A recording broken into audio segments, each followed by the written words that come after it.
PNB Punjab national bank धोखाधड़ी मामले में भगोड़े हीरा कारोबारी नीरव मोदी को एक और बड़ा झटका लगा है। लंदन के हाई कोर्ट ऑफ जस्टिस के किंग्स बेंच डिवीजन ने उनकी नई जमानत याचिका को खारिज कर दिया। नीरव मोदी, जो कि 6500 करोड़ रुपए के इस घोटाले में मुख्य आरोपी है, मार्च 2019 से ब्रिटेन की जेल में बंद है। भारतीय जांच एजेंसियां, केंद्रीय जांच ब्यूरो सीबीआई और ईडी लगातार उन्हें भारत लाने की कोशिश कर रही है। इस बार भी सीबीआई की एक टीम लंदन में मौजूद थी, जिसने कोर्ट में नीरव मोदी की जमानत का कड़ा विरोध किया।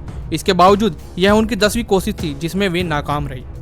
यह घोटाला 2018 में फरवरी महीने के सामने आया, जब पीएनबी ने 11,356 करोड़ रुपए के फर्जी लेटर ऑफ अंडरटेकिंग LOUs जारी करने का मामला उजागर किया। यह फर्जीवाड़ा मुंबई के ब्रैडी हाउस ब्रांच से हुआ, जब बैंक के कुछ अधिकारियों की मिलीभगत से नीरव मोदी और उसके मामा मेहुल चोकसी ने बड़ी रकम विदेशी बैंकों में ट्रांसफर कर दी। इस खुलासे के बाद पीएनबी ने सीबीआई को 1300 करोड़ रुपए के अतिरिक्त फर्जीवाड़े की जानकारी दी। इस प्रकार कुल घोटाला लगभग 13,000 करोड़ रुपए का निकला। नीरव मोदी और मेहुल चोकसी के खिलाफ मनी लॉन्ड्रिंग रोकथाम अधिनियम PMLA के तहत मामला दर्ज किया गया। ईडी ने कई स्थानों पर छापेमारी कर करोड़ों रुपए के हीरे, सोने और कीमती पत्थर जब्त किए। नीरव मोदी की गिरफ्तारी मार्च 2019 में लंदन में हुई। तब से वह जेल में बंद है और भारत प्रत्यार्पण से बचने के लिए कानूनी लड़ाई लड़ रहा है। यूके की अदालत पहले ही भारत प्रत्यार्पण को मंजूरी दे चुकी है, लेकिन नीरव मोदी ने सुप्रीम कोर्ट में अपील की, जिसे 2022 दिसंबर में खारिज कर दिया गया। अब ब्रिटेन के गृह मंत्रालय को उनके प्रत्यार्पण की अंतिम मंजूरी देनी थी। इसी बीच नीरव मोदी ने एक बार फिर जमानत के लिए अदालत में अपील की, लेकिन इस बार भी उनकी याचिका खारिज कर दी गई। इस घोटाले का एक और बड़ा किरदार मेहुल चोकसी भी अब गिरफ्त में है। चोकसी 2018 में एंटीगुआ भाग गया था। हाल ही में बेल्जियम के एंटवर्प शहर में गिरफ्तार हुआ। भारतीय एजेंसियां अब उसके प्रत्यार्पण के लिए बेल्जियम के अधिकारियों से संपर्क कर रही हैं। 2018 के घोटाले के बाद से चोकसी ने खुद को एंटीगुआ का नागरिक बताया था, लेकिन भारत सरकार ने इस दावे को चुनौती दी। इस मामले में भारत ब्रिटेन के बीच 1992 में हुई प्रत्यार्पण संधि को फिर से चर्चा में ला दिया। अब तक इस संधि के तहत सिर्फ 2 आरोपियों को ही ब्रिटेन से भारत लाया जा सका है। पहला था समीर भाई पटेल, जिसे 2016 में प्रत्यार्पित किया गया था। दूसरा था संजीव चावला, जिसे 2020 में मैच फिक्सिंग के मामले में भारत लाया गया। लेकिन नीरव मोदी और मेहुल चोकसी जैसे हाई प्रोफाइल मामलों में प्रत्यार्पण की प्रक्रिया बेहद लंबी और जटिल साबित हो रही है। नीरव मोदी ने अपनी कंपनियों के जरिए फर्जी LOUs जारी करवाकर सैकड़ों करोड़ रुपए की रकम विदेशों में ट्रांसफर कर दी। इस रकम का इस्तेमाल उन्होंने अपनी डायमंड कंपनियों के फंडिंग में किया। पीएनबी की मिलीभगत से जारी इन LOUs में आधार पर विदेशी बैंकों ने नीरव मोदी की कंपनियों को पैसे दिए। जब ये LOUs की अवधि खत्म हुई और पीएनबी को रकम चुकाने का वक्त आया, तब जाकर इस घोटाले का खुलासा हुआ।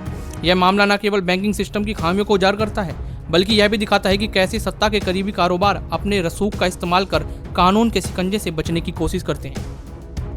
आज नीरव मोदी की हालात ब्रिटेन की जेल में कैद एक ऐसे भगोड़े की है जिसने कभी हीरो के कारोबार में बड़ा नाम कमाया था। उनकी करोड़ों की संपत्ति जब्त हो चुकी है और उनके ऊपर भारत सरकार का शिकंजा लगातार कसता जा रहा है। अब सवाल यह है कि क्या नीरव मोदी को जल्द भारत लाया जाएगा? क्या मेहुल चोकसी की कानून के शिकंजे में आ पाएगा?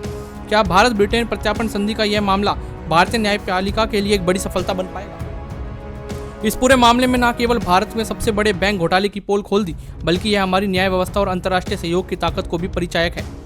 नीरव मोदी जैसे आर्थिक अपराधी चाहे कि जितनी भी कोशिश करें, अंततः कानून के कटघरे से बच नहीं पाएंगे। यह लड़ाई सिर्फ एक व्यक्ति की नहीं, बल्कि पूरे देश की है। एक ऐसी लड़ाई जो भ्रष्टाचार और धोखाधड़ी के खिलाफ न्याय की जीत है। भारत सरकार और जांच एजेंसी अपनी जिम्मेदारी बखूबी निभा रही हैं और वैश्विक स्तर पर सहयोग कर इस घोटाले को अंजाम तक पहुंचा रही है। यह कहानी हमें सिखाती है कि चाहे कितनी भी बड़ी ताकत या पैसा क्यों ना हो, न्याय की राह में कोई भी बाधा स्थायी नहीं होती। नीरव मोदी और मेहुल चोकसी जैसे दिग्गज अपराधियों के खिलाफ चल रही कार्रवाई से यह संदेश जाता है कि भारत अब अपने वित्तीय संस्थानों को सुरक्षित करने के लिए कोई कसर नहीं छोड़ रहा, और यह भी न्याय का दंड गंभीर है। चाहे आरोपी देश का ही क्यों ना हो, वह आखिरकार कानून के सामने झुका जाएगा। आने वाले समय में इस लंबी कानूनी जंग के नतीजे पूरे देश के लिए एक बड़ी सीख और भरोसे का प्रतीक होंगे। तब तक हमें यह समझना होगा कि लड़ाई अभी खत्म नहीं हुई है, बल्कि यह तो अभी शुरू ही हुई है। न्याय की यह मसाल तभी तक बुझेगी जब तक कोई दोषी उसके लिए सजा ना मिले और सिस्टम में पारदर्शिता और जवाबदेही की नींव मजबूत ना हो। यही वह वक्त है जब हमें सबको जागरूक होकर भ्रष्टाचार के खिलाफ आवाज उठानी चाहिए, ताकि देश का आर्थिक भविष्य सुरक्षित हो सके। ऐसी तमाम खबरों के लिए जुड़े रहिए हमारे साथ। हमें यंग भारत सच के साथ।